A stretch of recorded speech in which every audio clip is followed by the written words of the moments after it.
Welcome to today I am back with another video. जैसे आप लोगों को पता है कि एनडी के प्रीवियस ईयर मैथ्स के पेपर का सॉल्यूशन मैं आपको प्रोवाइड करा रहा हूं। तो इससे पहले जो पेपर्स जो मैं प्रोवाइड करा चुका हूं वो 2009 का पहला वाला है और 2019 का पहला वाला। इनके मैं कंप्लीट सॉल्यूशन मैंने आपको प्रोवाइड करा दिए हैं और अभी इससे पहले वाली ये दूसरा पार्ट है 2009 के दूसरा, ठीक है, दूसरा जो पेपर हुआ था उसका ये दूसरा पार्ट है। इससे पहले मैं 15 क्वेश्चन से 1 से लेकर 15 क्वेश्चन तक मैं डिस्कशन करा चुका हूँ और बेसिकली मैं पेपर सॉल्यूशन सिर्फ आपको बुकिश मेथड नहीं करा रहा हूँ, बेसिकली मैं आपको सोचना सिखा रहा हूँ और कोई जो इंपॉर्टेंट फैक्ट है वो आपको बता रहा हूँ ताकि आप इन पेपर सॉल्यूशन से ही समझे कि जब पेपर का अप्रोच है तो हमें क्या पेपर की अप्रोच होनी चाहिए जिससे हम मैक्सिमम क्वेश्चंस को पेपर में अटेम्प्ट कर सकें, वो भी सही कम से कम समय में। ठीक है ना, तो वही मैं आपको सिखा रहा हूँ। ठीक है, तो अगर आप मेरे साथ नहीं जुड़े हैं तो जल्दी जाइए, मुझे इंस्टाग्राम पे आप फॉलो कर सकते हैं, डेट इज लोन वुल्फ _68_ आप टाइप कीजिए, आपको मेरी आईडी मिल जाएगी।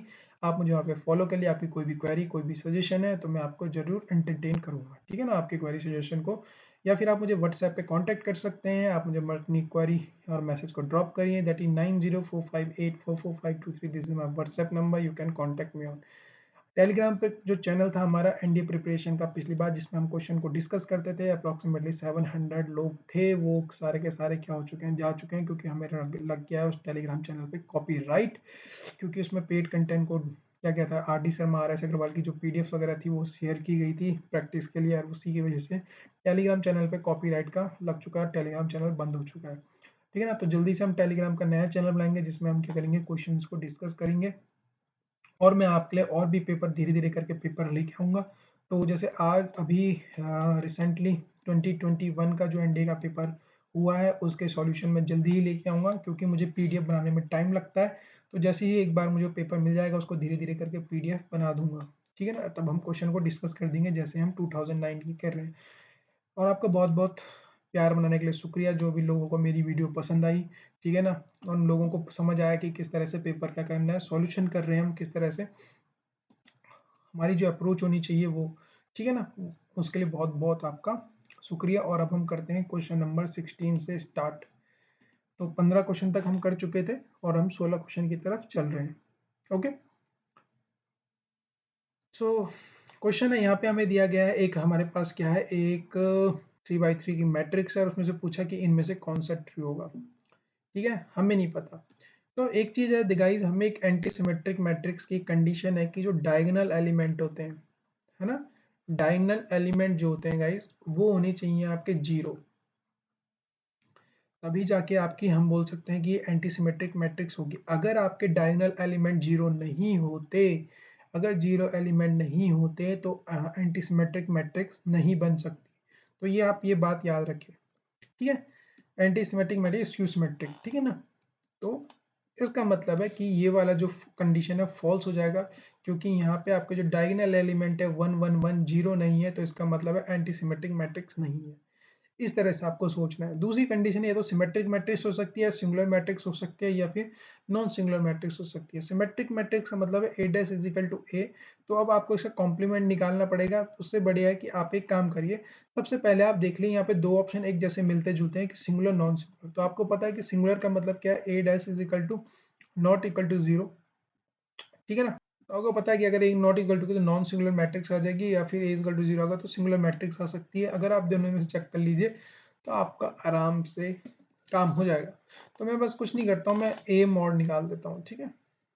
ए मॉड निकाला तो किसी भी रो के अलोंग आप कर लीजिए। तो मैं आपको बता देता हूँ, अगर मैं इसके क्या करूँगा, ठीक है, अगर मैं पहले वाले के अकॉर्डिंग चलता हूँ, मैंने क्या किया, इस वाली फर्स्ट रो के अलोंग किया, तो आप जानते हो कि आप कर लीजिएगा, मैं डायरेक्टली बता देता हूँ आपको। तो आपने क्या किया, पहली वाली रो के अलोंग मैंने कर दिया, और पहली वाली रो के अलोंग किया तो मेरा जो ए मॉड की जो वैल्यू आएगी जब मैं इसको खोलूंगा तो वो आ जाएगी अप्रोक्सीमेटली 18, जो कि क्या है, जीरो के इक्विवेलेंट नहीं है। ए मॉड की जो वैल्यू आई वो 89, जिससे हमें पता चला कि ये जीरो नहीं है। और जब जीरो नहीं है तो आप जानते हो कि ये क्या होती है, एक नॉन सिंगुलर मैट्रिक्स होती है। तो नॉन सिंगुलर मैट्रिक्स हमारा क्या हो जाएगा, आंसर हो जाएगा, क्योंकि जब नॉन सिंगुलर होगी तो सिंगुलर तो हो नहीं सकती दोस्तों। और हम में से एक ही चीज है, एक ही चीज क्या हो सकती है, निकल सकती है। तो ये भी ऑप्शन खत्म हो जाएगा और ये भी ऑप्शन खत्म हो जाएगा। तो यहाँ पे सिर्फ नॉन सिंगुलर मैट्रिक्स होगी। तो इस तरह से आपको करना था ये। काम की बात क्या थी, ये डायगोनल एलिमेंट वाली बात, तो आपको यदि ध्यान रखेंगे। नेक्स्ट क्वेश्चन की तरफ चलते हैं। देखिए गाइस यहाँ पे क्या है, हमारे पास वेरिएबल है A B C R S T X Y Z, A B C is equal to R X Y. तो डायरेक्टली यहाँ पे ए बी की वैल्यू पुट करने मत लग जाना, जो मैं आप लोगों को सिखाता हूँ। क्यों नहीं कराता, क्योंकि पहले आपको ध्यान देना है, हमेशा काम रहना है। यहाँ पे दिख रहा है A R X B S Y C T Z. तो मुझे यहाँ पे दिख रहा है कि ये कुछ मिलते जुलते हैं, बस मुझे लैम्डा की वैल्यू निकालनी है। कोई दिक्कत नहीं। तो मैं क्या करता हूँ, पहली वाली कॉलम से 2 कॉमन ले लेता हूँ। तो पहली वाली में से 2 कॉमन लिया, तो ये कुछ बच जाएगा यहाँ पे 1 2 1 2 -1, ठीक है।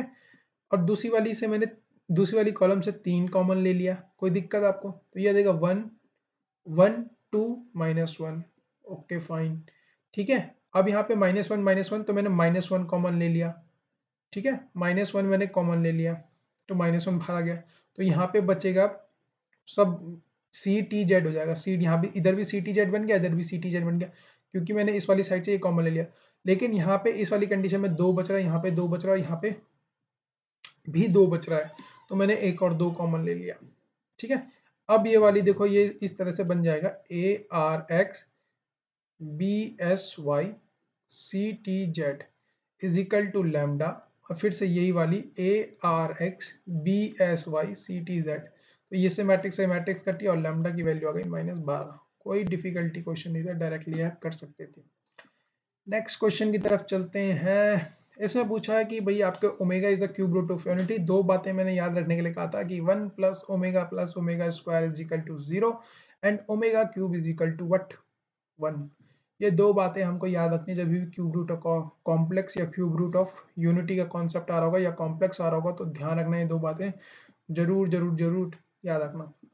लेकिन यहाँ पे हमें डिटरमिनेंट दे रहा है और आपसे पूछा कि इस डिटरमिनेंट की वैल्यू क्या होगी, ठीक है। थोड़ा सा सोचो क्या कर सकते हैं, या हमें इस वाले वे में जाना चाहिए।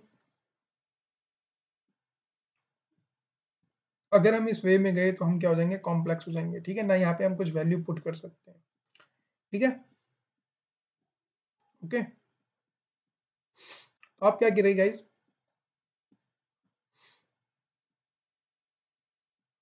आप एक चीज नोटिस करो यहाँ पे, जो पहली वाली रो है और दूसरी वाली रो है, अगर मैं इस दूसरी वाली रो में माइनस कर दूं पहली वाली रो को, ओके।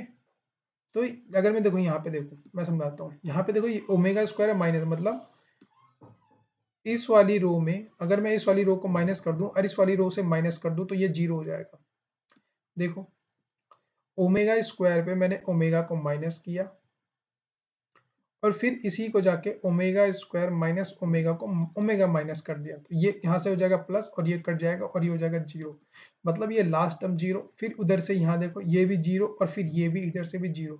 अगर एक डिटरमिनेंट की एक टर्म भी 0 हो जाए तो हमारा आंसर आ जाएगा 0। होप सो आपको मेरी बात आ गई। मैंने क्या किया, मैंने ये किया कि R3 में मैंने माइनस किया किसको, R2 को माइनस ऑफ R1 को, और जो चेंजमेंट आएगा वो कुछ इस तरह से आएगा 0 0 0, बाकी टर्म दोनों सेम रहेंगी और सीधे R3 में चेंज किया तो 0 0 0, और अगर एक टर्म भी 0 हो गई तो आंसर आ जाएगा डी।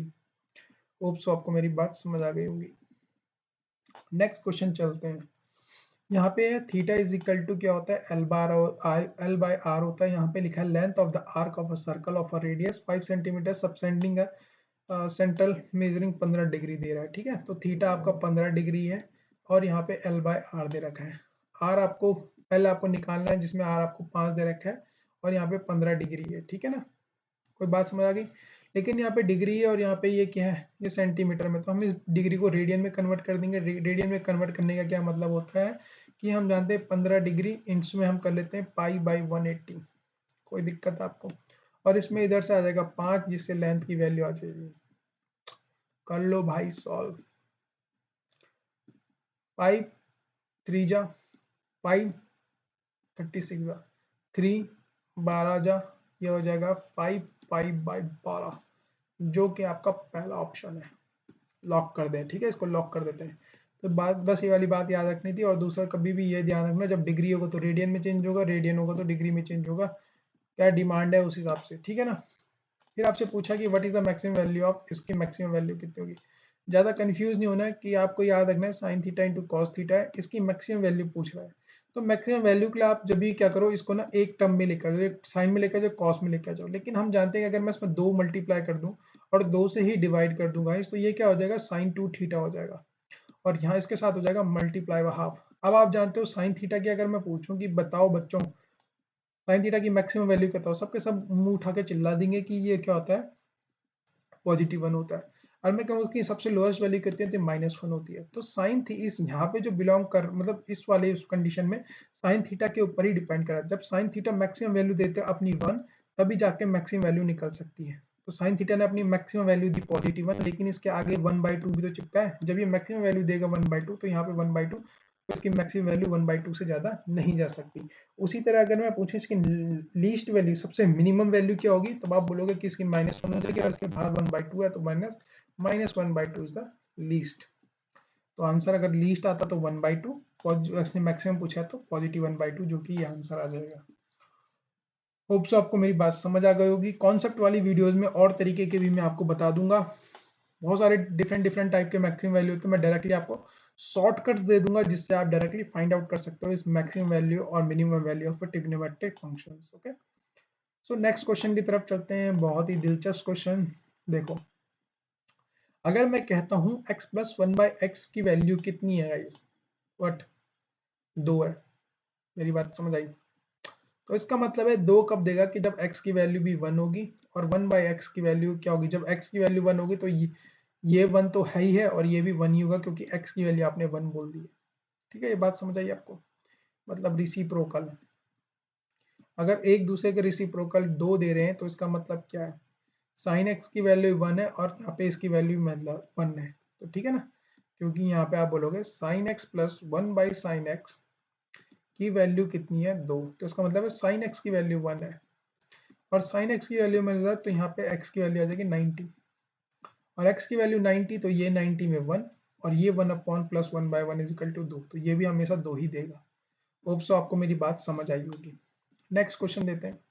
गाइस देखो, जब भी आप एनडी का पेपर देने जा रहे हैं, तो आपको हमेशा 2 चीजें याद रखनी है ना। कौन कौन सी याद रखनी है, cos 75, sin 75, cos 22 1/2, sin 22 1/2, tan 15, tan 75, ठीक है, और sin 15 और cos 15, इनकी वैल्यू आपको याद रखनी है। ठीक है, एक्स्ट्रा जो स्टैंडर्ड वैल्यूज होती है ट्रिग्नोमेट्रिक फंक्शन की, वो तो आपको याद रखनी है। लेकिन आपको मेरे हिसाब से क्या, अगर आप चाहते हो कि आप अच्छी तरीके से पेपर दो, और बहुत आपको टेंशन ना हो, और आप जल्दी जल्दी पे क्वेश्चन सॉल्व करते रहे, तो आपको थोड़ा एक्स्ट्रा एफर्ट जरूर डालने पड़ेंगे। ठीक है ना, तो आपको ये सारी की सारी वैल्यू बाय हार्ड याद होनी चाहिए, जो मैं आपको बता रहा हूँ, तभी आप आराम से क्वेश्चन को कर सकते हो। अदरवाइज आपको बहुत ज़्यादा दिक्कतें आ जाएंगी दोस्तों। तो यहाँ पे देखो, जैसे मुझे याद है कि tan 15 की वैल्यू कितनी होती है, और cot 15 की वैल्यू कितनी होती है। तो tan 15 की जो वैल्यू होती है, वो होती है 2 माइनस √3, और cos 15 की वैल्यू होती है 2 प्लस √3। तो यहाँ पे मैं डायरेक्टली इसकी वैल्यू रख देता हूँ, इसकी वैल्यू रख देता हूँ, तो यहाँ से 3 से 3 कट जाएगा, और 2 प्लस 2 इक्वल टू 4, जो कि ऑप्शन ये हो जाएगा, है ना। देखिए, क्योंकि मुझे ये इजी मेरे लिए इसलिए रहा, क्योंकि मैंने ये वैल्यू मुझे याद है। ठीक है ना, मुझे cos 75 की भी याद है, sin 75 की याद है, cos 122 1/2 मतलब 45 2 की भी याद है, sin 22 की भाई भी याद है। तो आप डायरेक्टली क्या करिए, इनको सॉल्व करिए। अगर आपको याद नहीं है, तो मैंने आपको बोला है कि मुझे इंस्टाग्राम पे या फिर व्हाट्सएप पे आप मुझे कॉन्टेक्ट करिए, मैं आपको डायरेक्टली एक पेजेस में लिख के आपको डायरेक्टली दूंगा, जिससे आपकी प्रिपरेशन में आपको क्या मिलेगी, हेल्प मिलेगी। ओके, नेक्स्ट क्वेश्चन की तरफ चलते हैं। tan A tan B plus tan C is equal to pi/2, then what is the value of this। तो यहाँ पे डायरेक्टली आपको दे रखा है A प्लस बी प्लस सी की वैल्यू दे रखी pi/2, है ना। तो गाइस, वैसे एक स्टैंडर्ड फॉर्मूला है, मैं आपको बताता हूँ, और वैसे आपको याद नहीं है कोई दिक्कत नहीं, लेकिन अगर मैं दोनों साइड tan कर लेता हूँ, tan A plus B plus C is equal to tan pi/2, और tan pi/2 is equal to infinity. Okay fine, लेकिन हम tan इसका फॉर्मूला तो लगा सकते हैं। इसका फॉर्मूला क्या होता है tan का, इसका फॉर्मूला क्या होता है आप लोग याद रखेंगे, ठीक है ना, जब मैं बताऊँ 10a + b + c is equal to 10a + 10b + 10c minus 10a into 10b into 10c divided by 1 minus 10a into 10b minus 10b into 10c minus 10c into 10a, ठीक है। और ये दोनों ये इस फॉर्मूले से जो ये आया ये किसके इक्विवेलेंट है, इन्फिनिटी के इक्विवेलेंट है। अब क्या करेंगे इसको यहाँ इन्फिनिटी में तो डालेंगे नहीं गाइस, हम जानते हैं कि हम इन्फिनिटी कब निकलती है कि जब हम 1/0 लेते हैं, ठीक है ना। अब 1/0 लेते हैं गाइस तो यहाँ पे आ जाएगा ये और इधर चल जाएगा 0, 0 इधर चल जाएगा तो ये सारा नेगेटिव हो जाएगा और ये 1 की तरफ आ जाएगा। तो हम 1 की तरफ लिखेंगे 1 minus 10a 10b minus of 10b into 10c minus of 10c into 10a, ठीक है, इजिकल टू 0 हो जाएगा। क्यों गाइस, क्योंकि ये 0 इधर चले गया ना, इन्फिनिटी को हमने 1/0 लिखा है और 0 चल जाएगा इधर और 1 आ जाएगा इधर का मल्टीप्लीकेशन, ठीक है। मैं कलर चेंज कर देता हूँ ताकि आपको ध्यान, ये वाला जो पोर्शन है ये 1 के साथ मल्टीप्लीकेशन हुआ और जो 0 का मल्टीप्लीकेशन है इसके साथ हुआ, तो इस तरह से आ जाएगा। तो इसका मतलब है जो ये वाली वैल्यू है इसकी वैल्यू कितनी आ जाएगी, +1 आ जाएगी, क्योंकि ये सारे नेगेटिव टर्म मैं 0 की साइड ले आऊंगा तो यहाँ बचेगा 1, तो 1 ही इनका क्या है आंसर आ जाएगा। तो गाइज यहाँ पे समझने वाली क्या बात थी, क्या सीखा आपने यहाँ पे, जो हमने, मैं आपको क्या समझाना चाह रहा हूँ और आपने क्या सीखा। देखो गाइज हमने ये सीखा कि कई लोग ये कंफ्यूज होंगे कि इन्फिनिटी तो आ गया अब तो क्या करेंगे। तो हमने इस इन्फिनिटी को, जो आपने बचपन से जो बेसिक बेसिक चीज सीखी है ना कि 1/0 इज इक्वल टू इन्फिनिटी होता है, उसी चीज का यूज कर लिया मैंने, है ना। मैंने कोई बहुत बड़ी चीज नहीं की, मैंने जो आपने हमने बचपन से चीज सीखी है ना हम उन्हीं का चीज यूज कर रहे हैं। तो कभी इन्फिनिटी आए तो डरना नहीं है, उस इन्फिनिटी से एक बार देख लेना कि 1/0 से तो नहीं हो रहा है कुछ काम। ये सारी चीजें जो पेपर सॉल्यूशन है ना मैं इसलिए करा रहा हूँ ताकि आपको यही चीजें समझ आए कि पेपर में ऐसा भी हो सकता है और आप इस तरह से भी यूज कर सकते हैं। ओके, होप सो आपको मेरी बात समझ आ गई होगी। मैं इसको जल्दी से मिटाता हूँ और हम क्या करते हैं, नेक्स्ट क्वेश्चन चलते हैं। देखो नेक्स्ट क्वेश्चन है कि इसमें आपको एंगल का रेशियो दे रखा है और आपसे पूछा कि साइड का क्या रेशियो होगा बताइए। तो देखो जब भी आपसे ट्राइंगल की साइड का रेशियो पूछे, है ना दोस्तों, तो दो चीजें याद रख लेना। कभी भी ट्राइंगल में अगर आपको साइड्स वगैरह निकालनी होती हैं तो आप दो चीजों का इस्तेमाल करते हैं, एक है कोसाइन रूल और एक होता है साइन रूल, ठीक है। जब भी ट्राइंगल की साइड वगैरह से रिलेशन हो आपका तो कोसाइन रूल या फिर साइन रूल का क्या करते हैं हम इस्तेमाल करते हैं, ठीक है।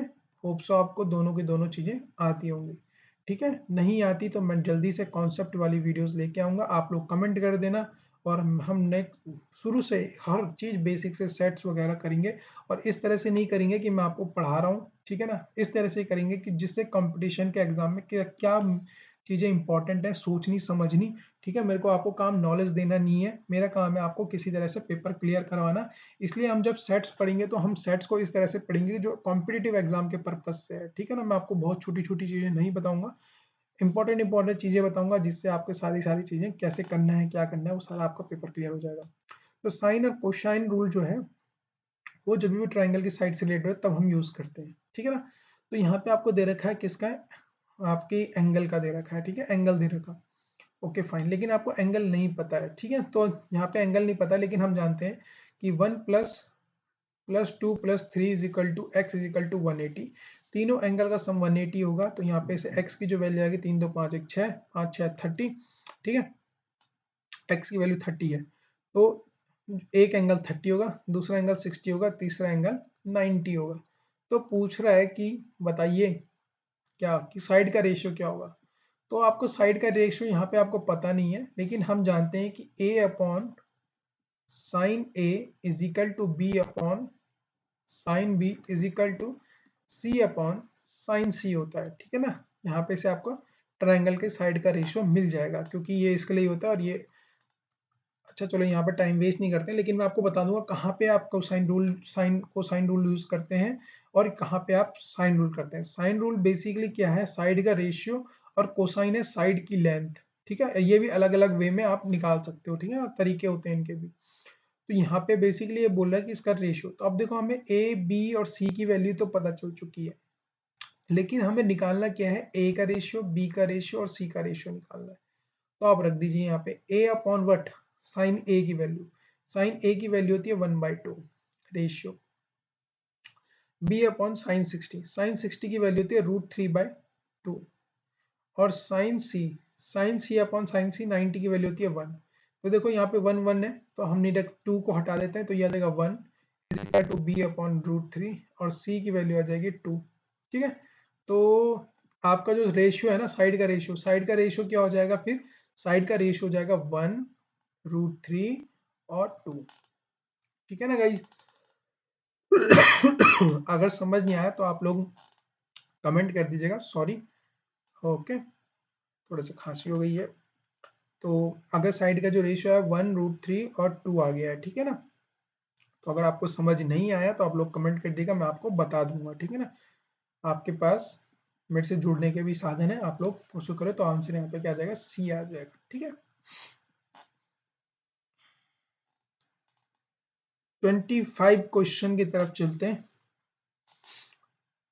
उससे पहले 26 कर लेते हैं, ठीक है। 25 को स्किप करते हैं अभी, क्योंकि 26 यहाँ पे इजी दिख रहा है, इसलिए मैं बता देता हूँ, ठीक है। यहाँ पे देखो फिर से क्यूब रूट ऑफ यूनिटी आ गया, ओमेगा 0 0 ओमेगा। ठीक है, अगर मैं ऐसे करूंगा तो ओमेगा स्क्वायर आ जाएगा। कोई दिक्कत आपको, ओमेगा स्क्वायर माने 0 इक्वल टू ए की जो वैल्यू आ जाएगी ओमेगा स्क्वायर आ रही है, ओमेगा स्क्वायर ए स्क्वायर। कोई दिक्कत, ठीक है। तो a is equal to omega square मैंने रख दिया, फाइन। अगर मैं a की वैल्यू 100 रखूंगा तो गाइज यहाँ पे भी 100 आ जाएगा, कोई दिक्कत आपको नहीं। तो a की वैल्यू 100 रखूंगा तो यहाँ पे आ जाएगा ओमेगा 200। ठीक है, मैंने क्या बोला, जब भी क्यूब रूट ऑफ यूनिटी है, दो बातें याद रखिए, क्यूब ओमेगा 3 की वैल्यू 1 और ओम1 प्लस ओमेगा स्क्वायर की वैल्यू 0।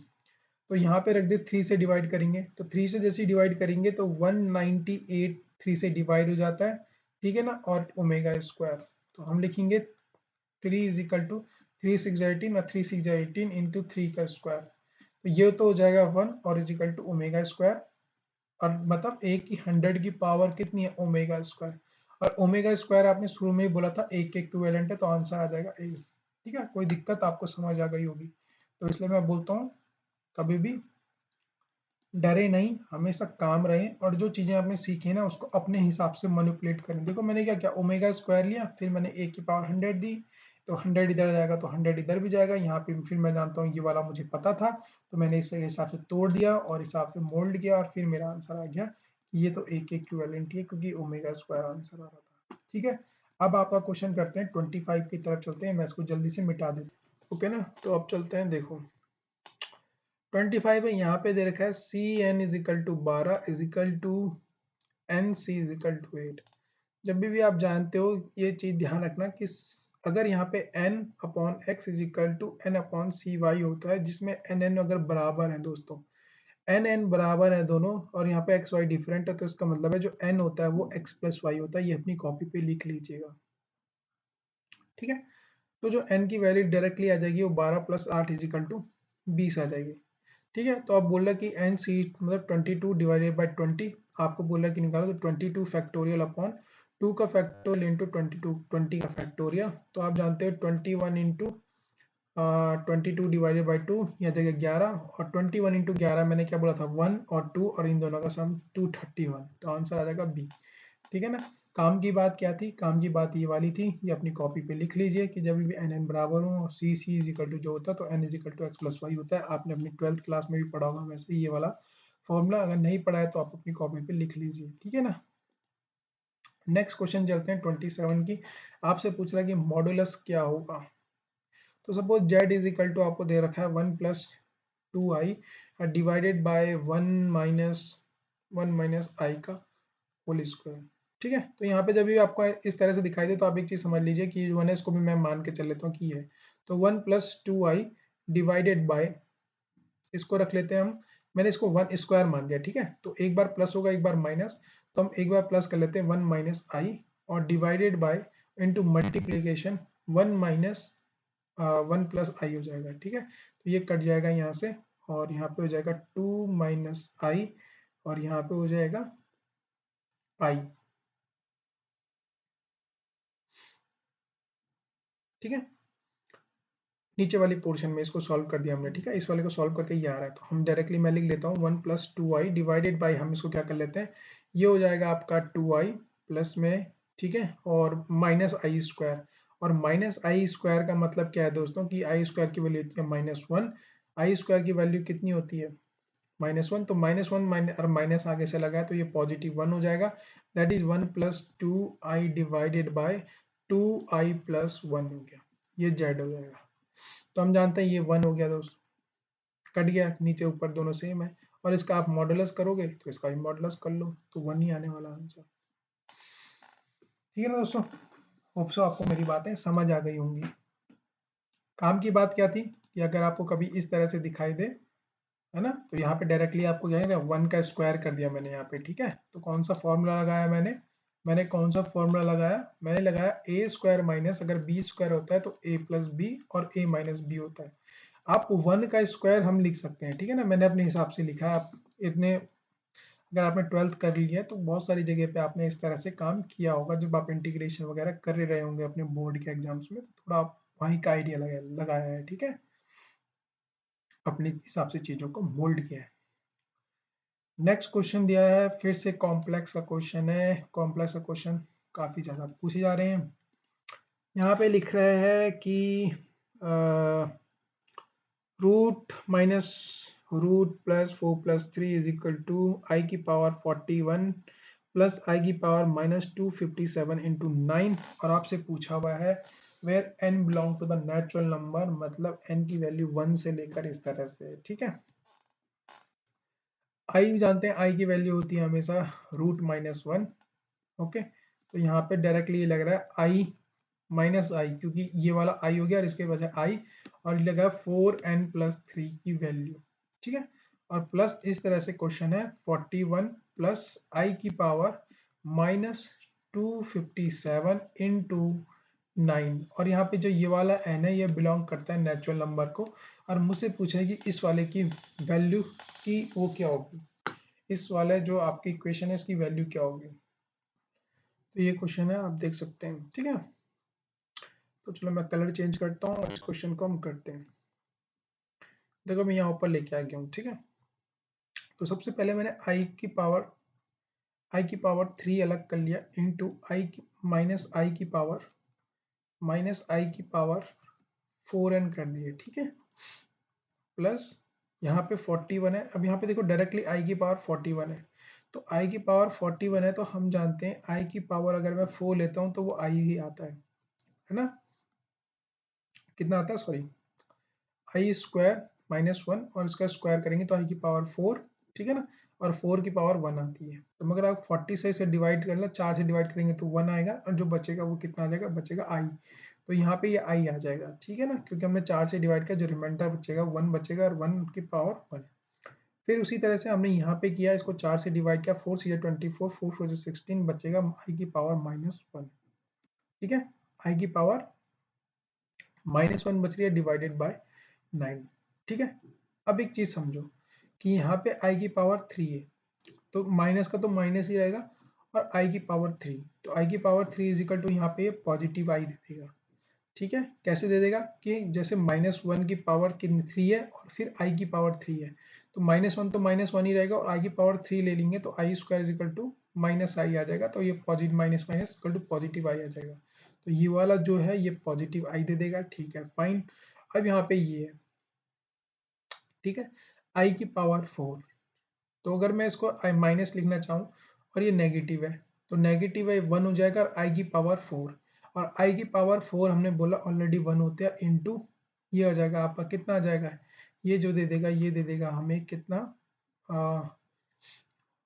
1, 1 की पावर एन दैट इज 1, तो ये 1 दे देगा, ठीक है, दिस इज ऑल्सो 1, ये 1 दे देगा, और ये बचेगा i, इधर से i बचा, इधर से क्या है i प्लस 1 बाई आई की पावर, ठीक है, हमें दे रखी है 9, और यहाँ पे से इस वाले पोर्शन से बच रहा है आई, ठीक है। तो आई रहा, प्लस यहाँ पे करेंगे हम कितना, आई स्क्वायर प्लस 1 डिवाइडेड बाय आई की पावर 9, ये बचेगा -1 और +1 इज इक्वल टू 0, और 0 upon something is 0, this is whole become 0, but यहाँ आगे पॉजिटिव आई बनना था, तो पॉजिटिव आई की वैल्यू आ जाएगी आई। होप सो आपको मेरी बात समझ गए होंगे, ठीक है ना। अगर कोई भी दिक्कत है समझने में, आप लोग कमेंट करो कि ये वाला क्वेश्चन दोबारा समझाओ। मैं नेक्स्ट वीडियो में जरूर लेके आऊँगा कि आपको ये जो क्वेश्चन समझ नहीं आया। अदरवाइज आप लोग मुझे इंस्टाग्राम या उसमें फॉलो कर सकते हैं, ठीक है। एक क्विक रिव्यू देता हूँ मैंने क्या किया। देखो मैंने यहाँ पे आई की पावर 4 प्लस 3 थी और यहाँ पे ये वाली टर्म थी। तो देखो जब हम आई की पावर 4 होते हैं तो 1 देता है, ठीक है ना। तो हम जानते हैं, तो ये 40 इजिकल टू आई बचेगा, तो यहाँ पे आई आ जाएगा और इसी तरह से यहाँ पे भी आई की पावर -1 आ जाएगी। तो आई की पावर -1 को मैंने 1 बाई आई लिखा, जिससे यहाँ आई स्क्वायर लिखा, ये आई स्क्वायर हो जाएगा plus 1 upon divided by I. I square की वैल्यू -1 होती है, 1 से +1 जीरो कटेगा और ये पूरे जो ये वाली इक्वेशन है, ये जीरो बन जाएगी। ये वाली इक्वेशन जीरो बन जाएगी, ठीक है ना, क्योंकि इस वाली कंडीशन से आई स्क्वायर जाएगा यहाँ पे और -1 और +1 जीरो और जीरो अपॉन समथिंग जीरो और जीरो की पावर कुछ भी रहे तो वो जीरो रहेगा, तो ये आ गया आपका जीरो। अब बचा ये वाली इक्वेशन, तो हमने सबसे पहले आई3 की पावर को बाहर निकाल दिया, अलग कर लिया मैंने, ठीक है ना। माइनस आई की 3 ये हो जाएगा और plus sorry multiplication into minus I की पावर 4n।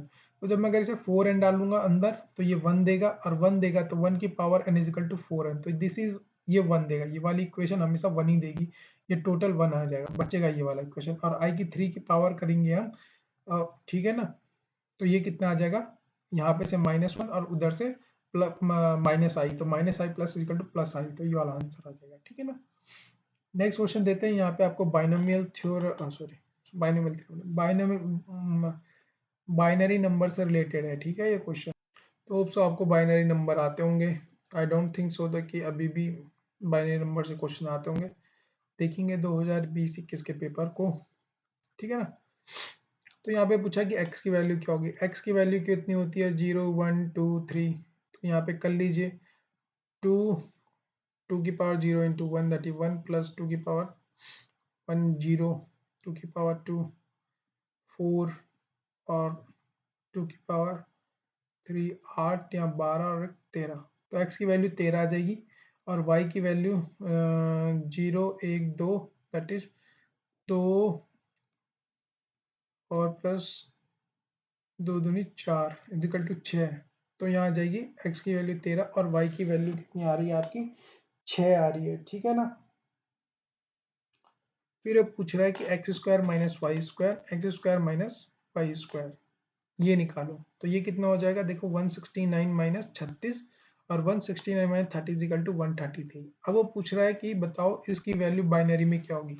तो 133 को आप डिवाइडेड करें 2 से, इस तरह से करते रहना, तो जो आंसर आएगा आप लोग मुझे भी बता देना कि क्या आएगा इसका आंसर, आई डोंट नो, ठीक है। बाइनोमियल थ्योरम का क्वेश्चन है, 133 को 2 से डिवाइड कर देंगे, शायद पहला यहाँ पे 1 रिमाइंडर आ रहा है, ठीक है ना,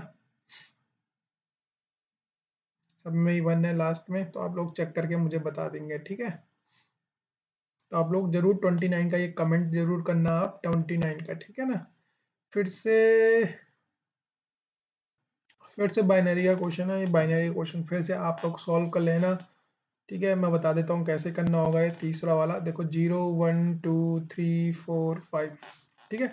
तो हम इस तरह से करेंगे 2 की पावर 0 इंटू 0 प्लस 2 की पावर 1 इंटू 1 प्लस 2 की पावर 2 इंटू 0 प्लस 2 की पावर 3 इंटू यहाँ पे x आ गया, ठीक है, प्लस 2 की पावर 4 इंटू 0 प्लस 2 की पावर 5 इंटू 1।